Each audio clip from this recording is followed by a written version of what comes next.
Штувани новинари, преработбата направи хаос во фармацијата. Луѓето повеќе не се сигурни дали може да добијат лек за својата болест, ниту пак колку тоа ќе ги чини. Се поставува прашањето, ова ли е бесплатното здравство на Никола Груевски? Фондот тргна во акција за кратење на средствата по сите основи, за да заштеди пари, нормално, повторно на грбот на пациентите. Да не е трагичен, комичен би бил обидот на грбот на осигурениците да се покриваат глупавите преродбенички проекти од типот 2 директори на секоја болница, 100 членови на управни одбори, пари дадени за едукација на директорите, камери за следење на внатрешниот непријател.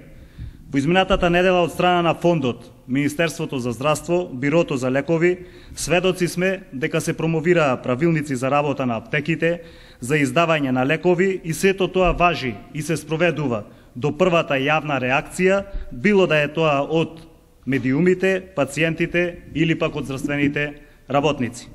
Се најавува намалување на средствата на аптеките, затварање на истите, бидејќи директорот на фондот тврди дека му биле многу 4 аптеки на една улица, што реално ќе предизвика отпуштање на луѓето од работа, и сето тоа важеше до следниот момент, кога Министерството кажа дека таа одлука ќе се спроведи од 2017 година. Само за подсетување, Бирото за лекови се противи токму на барањето на Фондот за здравствено осигурување за издавање на лекови единствено од страна на фармацевт. Се најавуваше стапување во сила на правилник, кој уште пред 3 години е донесен од оваа преродбеничка влада, а 3 години истата не го применувала, иако бил важечки, со кој само ќе се малтретираат пациентите и ќе трчаат меѓу матичните лекари, специјалистите и фармацевтите, губејќи време кое може да биде пресудно за нивниот живот. И се тоа важеше само една недела, за потоа се смени начинот на издавање на одредени лекови под притисок на здравствените работници и пациентите. Контрадикторните и често тотално спротивни изјави меѓу првите луѓе на Фондот за здравство, Министерството за здравство и Бирото за лекови укажува дека тие повеќе водат сметка за сопствениот ќар, отколку за здравието на пациентите. Господа функционери на преродбата, луѓето немаат никаква корис од вашите меѓусебни обвинувања.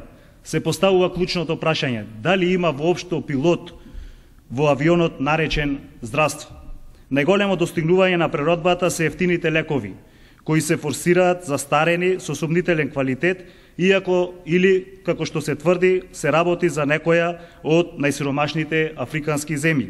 Министерот за здравство со неговата легендарна изјава за компарација помеѓу Фиќо и Мерцедес ги убедува македонските граѓани кога се во прашање лековите со кои се лекуваат дека Мерцедесот и Фиќото се едно исто. Ќе дадам неколку примери.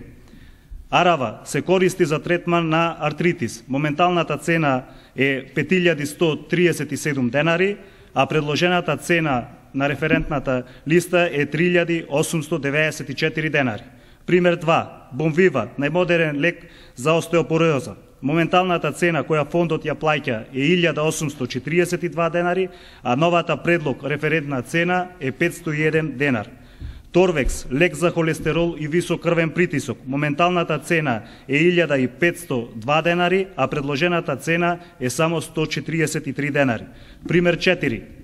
Андрокур, лек за рак на простата по цена од 3159 денари во моментот, се предлага нова цена од 1797 денари. Разликата во цената на оваа преродбеничка или загрижена влада, која се грижи за здравието на пациентите и која ја предлага во овој момент и е дадена на располагање на увид на сите, нормално ќе падне на грбот на пациентите. Се поставува клучното прашање, уште колку катастрофални мерки треба да се повлечат, уште колку повеќе дупката на фондот и Министерството за здравство треба да се продлабочи и уште колку животи треба да се загрозат за да свати владата дека здравството е во целосен колапс. Министерот, наместо да се шета 2 недели час во Италија, час во Шпанија, наместо да го решава хаосот во здравството и наместо да ни раскажува приказни и да ни дава патетични изјави колку му била тешка работата, итно нека почне да си ја работи работата за која зема плата и да стави крај на оваа тотална конфузија која настана изминатиот период.